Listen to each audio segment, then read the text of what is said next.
Hi, how are you? Are you experiencing lovely autumn/fall weather? I love the sunlight this time of year. I love absolutely everything about autumn, and it's just so cozy. And although I've said for a long time that it doesn't affect my mood, the last couple of years that has changed a little. With the difference that when I was younger, I would call that being melancholic and it fits the mood of the season. Now that I'm a little bit older, I can get a little bit down. That seems to happen, and I really have to beware that I go to bed at a right time, drink enough water, get enough movement, aka exercise, and that is kind of where I'm at. And I just wanted to come in because I had recorded an episode and I have been struggling to fix it. Part of it is gone, and I cannot bring myself to re-record the whole thing. And I think that is what I mean when I talk about being a little less energetic. Yeah, so I've been struggling to really get some hardcore work in lately, honestly. I've been crafting a lot, to be honest, because it felt like that was what I needed most. And just knitting, spinning, a little bit of weaving. Yeah, that's what I've been doing. And I just cannot get myself to re-record the episode. So I decided, what the heck, I'm just going to chat with you and make it this one a shorter episode and just talk about what's going on, what I've been doing, and be a little bit more chilled out. And then perhaps in 2 weeks, who knows where my energy mental happiness level is at that point. Luckily, I can still laugh about it all. So this is definitely super unscripted. I'm just sitting in front of my computer with my headphones on and my mic in front of my snout, and also recording video because I've been trying to get myself to post on YouTube, but this is also connected to that mood, I think. Whereas, how long is that ago? Like 8 years ago or something, I would have absolutely no problem videoing myself and sharing it, but it's getting harder and harder, and I don't really know why. I don't think it's an ego thing. I've recently turned 49, and although I do have some feelings about my age and how that looks on me, I don't think I really struggle with aging and things like that in terms of having really low feelings about what I look like. I definitely have to do some work around accepting some things. I used to have super acne when I was a teenager, and one of the things that annoyed me about that most is that my skin didn't look one tone. Even when that got better, I still had some blotchy, what's the word? Blotchy spots. And it wasn't an even tone, but I also never really used a whole lot of makeup to like quiet that down. And now that I'm becoming older, I am getting darker spots in my face. And that is something that I look at every day in the mirror, and I'm not sure about it. On one hand, I feel like it's just part of what's going on, and I'm all about the natural cycle of things. But the other side of me goes like, oh, I kind of want to cover that up. And so sometimes I do, sometimes I don't. So that's definitely something that is new and that is affecting a little bit how I feel about showing up on camera. I also feel like I don't really look like me. Okay, this is going to be very philosophical, and I'll try to keep it short. But if you feel the same, let me know. That could help. So what's going on is that I always identified when I was younger as alternative, a little bit punk maybe. I was always windsurfing, snowboarding, that kind of a thing.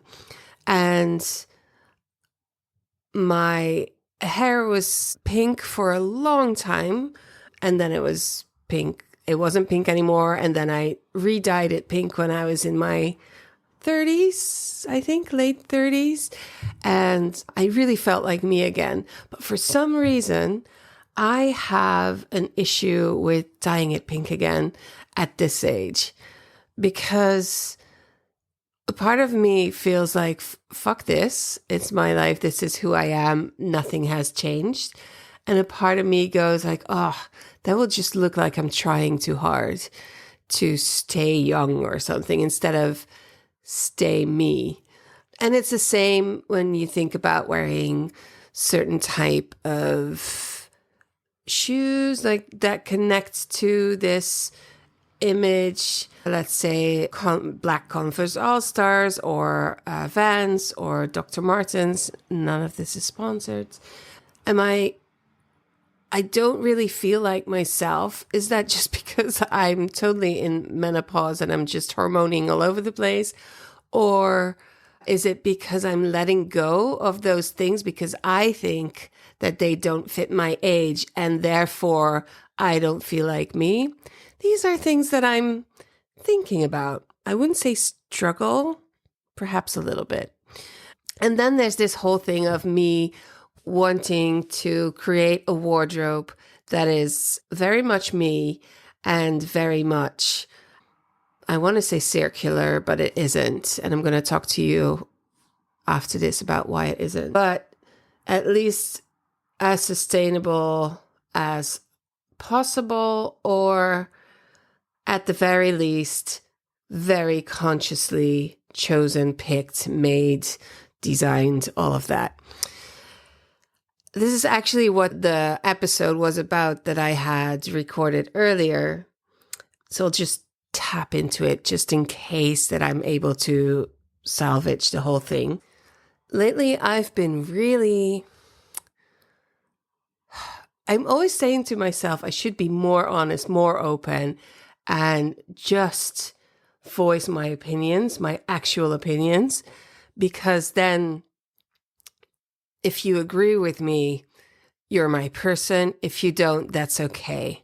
And you just don't. That will work as some sort of filter.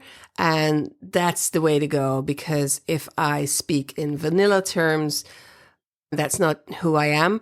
And then I'm probably not reaching my crowd, if you know what I mean.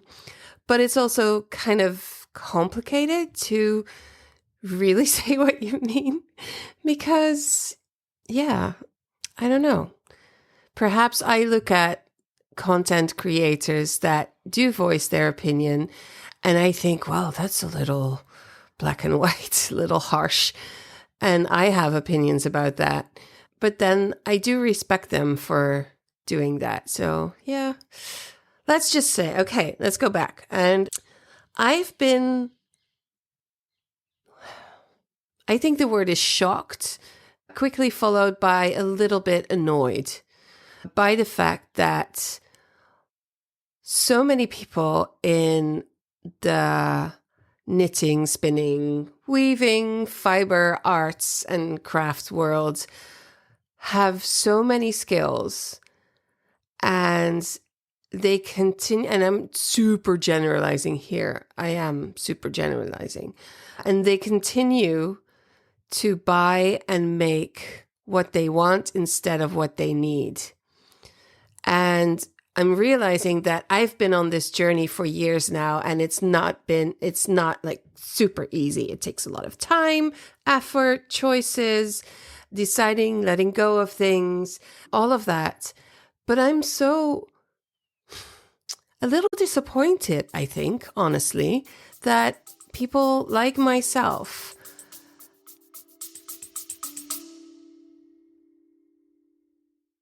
Are you ready to transform your business this summer? I'm Saskia de Feiter, and I'm excited to introduce our exclusive summer school program. For a limited time, we're offering our renowned Business Circle program at a fraction of the cost. This is your chance to access valuable insights, exercises, and strategies that will help you build a solid foundation for your business. But here's the catch. It's only available for 2 months, and you'll need to commit at least 4 hours a week to see results. This program is perfect for self-motivated individuals who are ready to put in the work.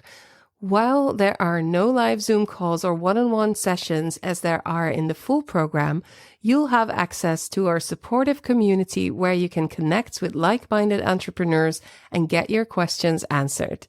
Don't miss the opportunity to invest in your business growth at an unbeatable price. Join our summer school program now and take your business to the next level. Visit our website or contact me today to learn more and secure your spot. Remember, spaces are limited and this offer won't last long. Act now and make this summer count for your business. Go to patternshift.fm or ja-wall.com and go to Business Circle program to find more info.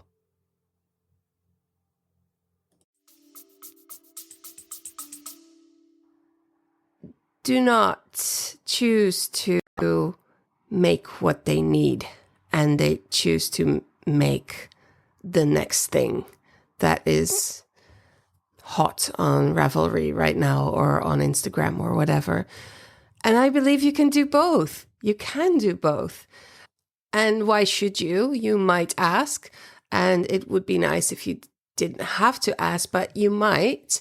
And then my answer would be, well, the fashion industry sucks and we all know it. And we are the group of people that can, without that much effort, can start today flipping their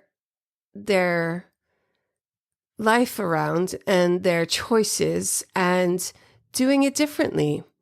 Instead, what I'm seeing is that not enough people decide to stop buying fast fashion and making more of what they need, even when they have the skills and the stash and the time. Because if you can make your 751st shawl, you can also make a t-shirt or socks. And I do get it. If you are in this crafting world and you get this high from certain materials, certain designs, and you go like, I'm just not a sock knitter, or I don't wear wool socks, perhaps because you don't have them. I get that, but we need to make a change. It is so important that things change. And if I do believe that change happens really slowly on a personal level, and it happens much faster on a business level. But still, we can make our own things. We actually love to make our own things. The only thing we need to do is to go over to our wardrobe and check out what we need, and then start the whole process that we are used to, but focus only on the thing that we need. So this is what's been on my mind, and hopefully I'll get the other episode out as well.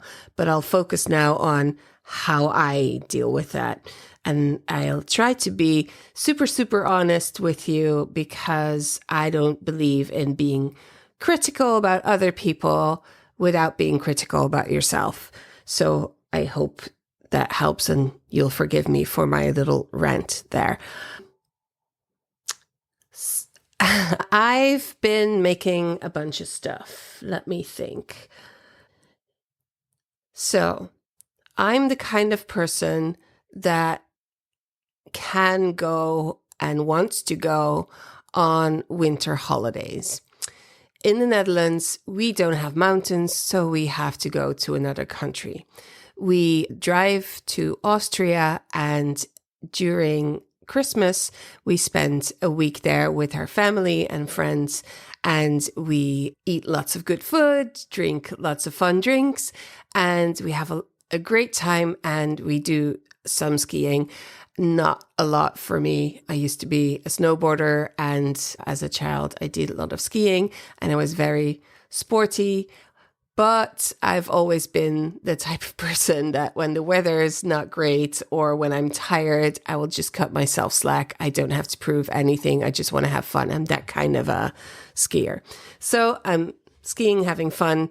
I'm very lucky that I can go on a winter holiday. In that thing, I'm fat. And apparently fat skiers don't exist. And there's not a lot of fat skiers out there, actually. And I wonder if that's because they cannot find their outfits or shoes to fit or all of those things, because my God, that is horrific. It is really, every year is an attack on my self-worth. And it's a struggle. And I don't think a lot of people know what that feels like, except if you're a fat skier, or for that matter, any fathlete, any sport that you do where it's hard to find specific outfits and tools, and they just don't make it for your size because apparently fat people don't do that or have budget to buy stuff. And every year when I come back, I think about starting my own brand, and I'm so fed up with it, and I want to send emails to all the brands, and yeah, it's great. A week holiday and you return frustrated and stressed.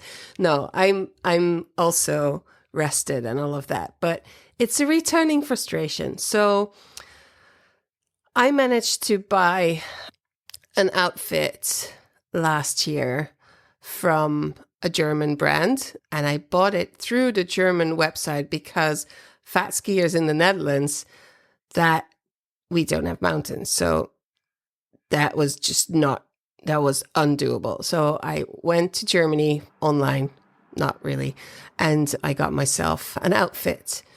And it was the sizes were either too small or too big, and there was nothing in between. And I went with the big one, and it just kind of fell off my bum, and I just didn't feel good in it. And I've been used to buying clothes that I don't feel good in, which is super sad, but it's the truth.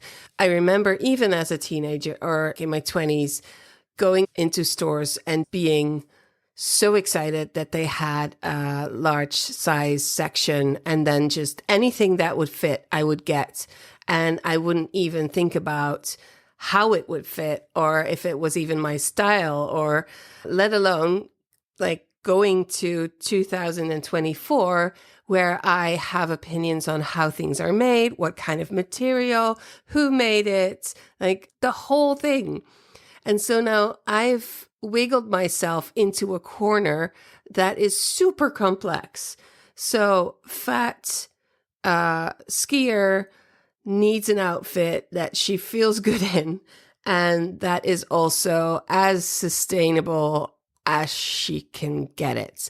Well, that's a problem because the one that I bought, like all the ski wear is plastic. So honestly, I went to the place in my head where I thought, well, in the olden days, it wasn't plastic, it was wool. Can I just make like a wool set of pants and a wool sweater and just do it that way? And I really looked into it, but I decided against it. And let me answer why. Why did I decide against it? Not necessarily the sweater, because I think that a good tight knit wool sweater layered is great and will do a great job. I think you'll need something to keep the wind out. So like a layer of, but they didn't have that before. So layering wool and tight knits would work. But for pants, like they would have to be felt pants. And I managed to, I have some felt But like I'm hardcore with wool. I can wear Lopi Icelandic wool on bare skin and I can deal with that. Even though that my skin reacts to it, I can deal with it. I'm just powerful that way. But the thought of having that on my legs, yeah, that didn't really excite me. And that would mean that I have to wear more layers under there as well. I just didn't see it happening practically. And I thought my skill level is not good enough to figure out how that would even work. Perhaps in the future. So back to, this is turning into Saskia's ski pants episode, which is kind of weird, but it's a good example of how I process these things. So I have this outfit, which is too large. It's beige with bright neon orange, which is in theory kind of a cool color combo. But in practice, I kind of look, I'm not going to talk about myself in that way. I don't look good. I have to say I don't, and not looking good is one thing, but not feeling good, that's the next thing. And I don't want to feel uncomfortable about myself all day. So it's not really sustainable to then start to make your own outfit, but there's limits to all the things. I just don't want to feel bad, right? So you could argue that I could take in the pants. And I think I will perhaps later on. But for now, I just wanted to also learn the skills to make my own pants and kind of have a big finger to the industry and just going, nobody in the industry is going to know, but I will. I will just flip the bird to them and say, fuck you, I can make my own ski pants. And so I started doing that. And they're coming along quite nicely. My sewing teacher, Caroline, is helping me with it. I'm basically just doing what she says and trying to remember. But that is really hard. I'm not even sure if I can duplicate it. I'm trying to remember to take notes, and then hopefully the notes will help me to remember what I did. So it's going well. It's a black fabric, and yeah, it is definitely going to have to last a long time. So I made it quite neutral. It's black and it has bright pink piping in a V shape on the lower back, upper butt, I would say, with hidden zips. And for now, that's the only bright thing about it. But I have a yellow raincoat from my daughter, which is way too small, and it has silver stars on it. And nobody wants it because the size is too large for the design. The design is more of a kid thing, and the size is more of a early teen thing. And so nobody wanted it, and I didn't want to throw it out. So I'm going to turn that raincoat into the snow catchers that go around your boots. And so underneath the black will be bright yellow silver star snow catchers made from a raincoat. I thought that was circular. That was good. Well, not circular. It's not going to go back into the soil, but at least I reused that one for something else, and it's going to last for hopefully some years to come. So I'm not done. I've got the legs stitched together. I took out some fabric in the back of the knee, and I have some folded fabric where the knee is so that it essentially sits in a bent shape always. That's not the word I'm looking for, but it's kind of bent, so it's made to move in. And what else? I'm not doing pockets on the front, so that's going to be simple. It has a large flap over the zipper on the front to protect it from snow coming in and stuff, because I don't have all those fancy water protected zippers. It's just basic zippers and then flaps over them. I'm also going to make a triangle part on the back, and I'm going to make straps that go over my shoulders so that they keep up the pants. Yeah, I don't know what that's called at this moment, and I will listen to this again and I'll immediately know what it is. Anyway, you can say it out loud and I'll pretend that I hear it. Suspenders. So yeah, that's going to happen. And then I have some fabric that's a little bit less basic, but this will make me feel really good because it's for the jacket. I thought about doing the tight knit sweater, and that was the idea at first. But then I decided against it because lack of time. I didn't have the right yarn, didn't want to buy more yarn, although I did buy the fabric for this jacket. And so I already bought that. I've got the same kind of fabric. It's basically soft shell fabric, so it's windproof and it's also waterproof, although I think if you fall into a pond, you'll definitely get wet. And it has like a fleece type of inside and a smooth outside. So I got black for the pants, and then I got, it's kind of I'm looking at it right now. It's kind of a mix between a leopard print and a butterfly wings, weirdly. It has black, brown, little bit of a sage green, and some spots of bright pink, hence the piping, and yellow, more of an ochre yellow. So I'll probably be also knitting a cowl that matches with that. I'm going to use, let me get the pattern so I don't say the name wrong.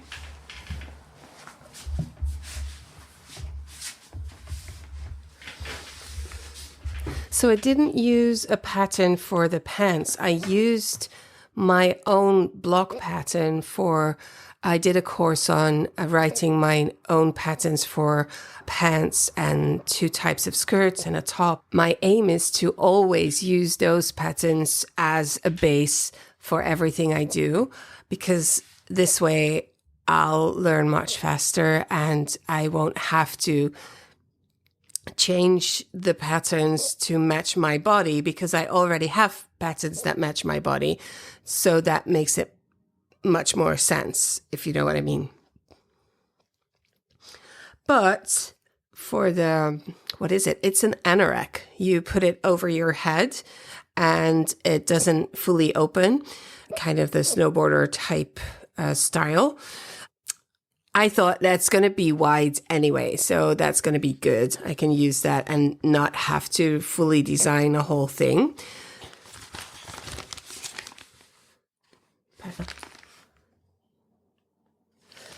Yeah, it's Merchant and Mills, the Landgate. That's the pattern that I'm using, if you want to look that up. I'm going to keep it simple because the pattern is quite wild, literally. And I'm really looking forward to that.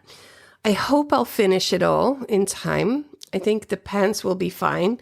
The jacket, I'm not fully sure, but they have to be done because the other jacket that I have really doesn't match with the pants. So as you can see through this process, there's a lot of thinking involved, but this definitely wasn't my most circular, sustainable choice. It was the best choice that I made for me. I think it was the best choice for me, and the most important is that I'm so happy with this that I'll be using that for years. I typically use my sporting gear until it falls apart, so I don't change that around a lot. And that's just because it's always been so hard for me to find stuff. So I'm used to using it for a long time. I remember I must have been around 1920, I bought a snowboard jacket from the brand Burton. And it was so expensive. I still cannot believe that was such an expensive jacket. But I think I wore it for at least a decade until it didn't fit anymore. It was so well made. The quality was amazing for any of if you're a Friends fan, Phoebe is wearing the exact same jacket in the episode where they drive out with the cab somewhere. And it's a bright green jacket with white stripes on the side. And I loved it. Also because at the time, it was just really important for me to be seen as a snowboarder, and because I was. But yeah, it was just part of who I was, my identity. And I loved that jacket so much. So yeah, I'll use it for a long, long time. I don't know if when I'm getting rid of it, how will I do it? Will I by then know more about how to consciously do that instead of just throwing it in the trash? But I'll guess that's what will happen in the end to it, because I cannot compost it or anything. Not saying that I compost my clothes right now, but I'm really thinking about these things a lot. What else can I say? Yeah, I think what's important is that you find a way that works for you. One of the big points that I made in the last episode that might be lost is that I'm making these ski pants right now, and they will last me for so long. So I don't have to make ski pants for a long time now. And that's the same with everything. Making your own wardrobe is not waking up one day, throwing out everything that you have and growing your own flax and cotton and getting some sheep. That's not it. You have a whole wardrobe, probably super full of stuff. And then when you decide I want to do things better, then that wardrobe will go and grow with you as you go. So some things will go and a lot of things will stay until they need replacement. And so you don't have to be constantly making stuff. It's just the things that you need. And if you do a wardrobe check every start of the season, or even just the warm and the colder season, depending on where you live, you'll know what's coming and what you'll need. And you'll have, if you're a crafter, and I know you are, you'll have time to make it. So time is not the thing. You'll have the materials or the budget because you are already doing that. So why not refocus and just focus on what's the next thing that you need that you might have bought in the shop. And if you don't have the skills to make that, then that could be another fun thing to do. So I started taking sewing lessons, but we all know that you can find everything online, and most of the things you can find for free as well. So paying for it just makes it go faster. So yeah, that's been on my mind. Let's talk about the other things that I'm making and doing. I've registered for the Landelijke Spingroep, which translates to the National Spinning, it's not a guild, but National Spinning Group. They have a get-together every year, and that is coming up in the next weekend. And it's basically a bunch of spinsters sitting in a big room and spinning, and there's a bunch of people that sell materials and tools, and there's going to be some talks, there's going to be some workshops, there's going to be a lottery, and I think it's going to be fun. I don't know anybody there except for Lisette from Trachtenjakke, who's going to also be selling stuff there, but I am just yeeting myself into that group and just see what happens. I'll probably meet some people that I already know, but it's going to be exciting. And I'm quite nervous, honestly. I'm super nervous. I I'm not a fantastic spinner, and I don't need to be part of that group. But I've tried a whole bunch of different things. And as you know, I recently learned how to spin flax and turn it into linen. I now realize that I have 4 different ways that I can spin.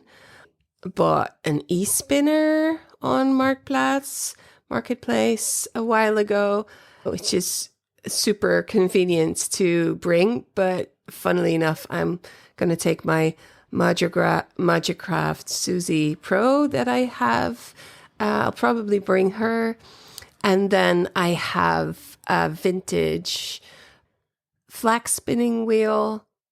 And I have a bunch of spindles and my tiny Turkish spindle. So I'll probably bring my tiny Turkish spindle and my Susie Pro.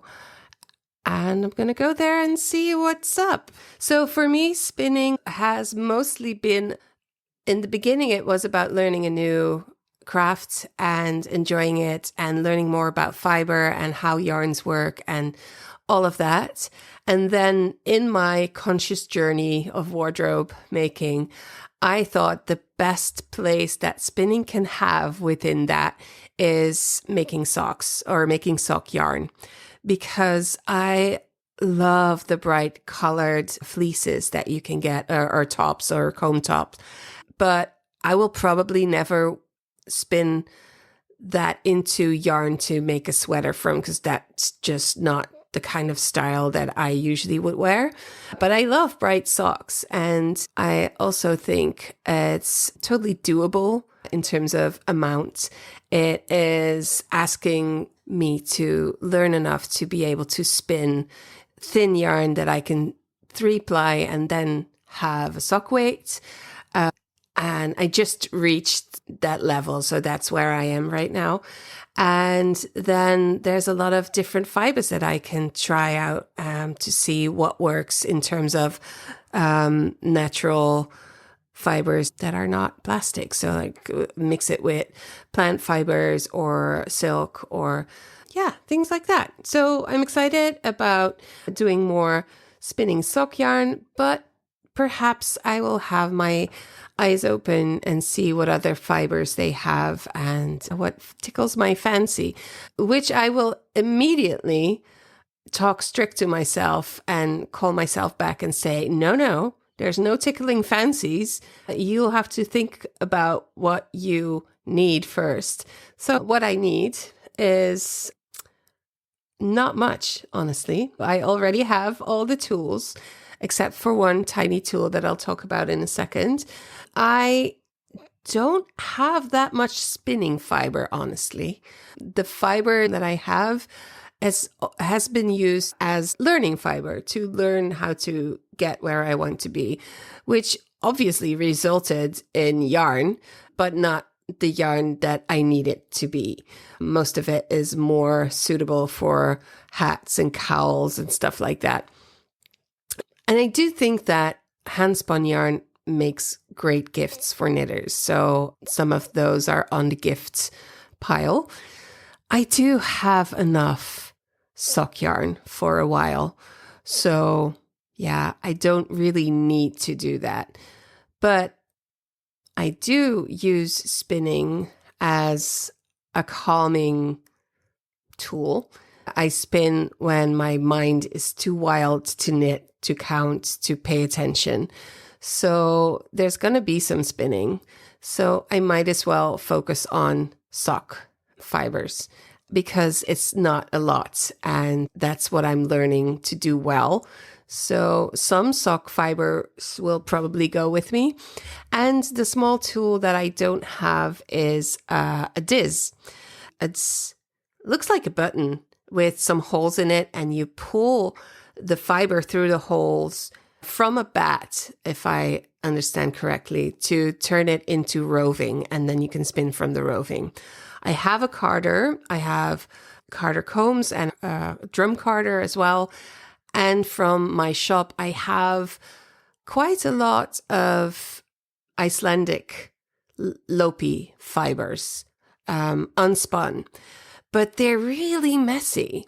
So I have to turn them into bats and pick out all the offcuts, actually more useful for stuffing stuff and for needle felting, I guess. But I'll try and give it a go to card some nice bats. And then I want to use a diz for making the roving. And this yarn that I will spin from that will match the little bits and bobs that I still have of Let Lopi. I don't have enough anymore, weirdly, to knit a full sweater. They're all different colors and that could work, but I want to make things that I'll actually wear. So yeah, I'm getting excited to blend some of those fibers into a heathered color that suits my palette.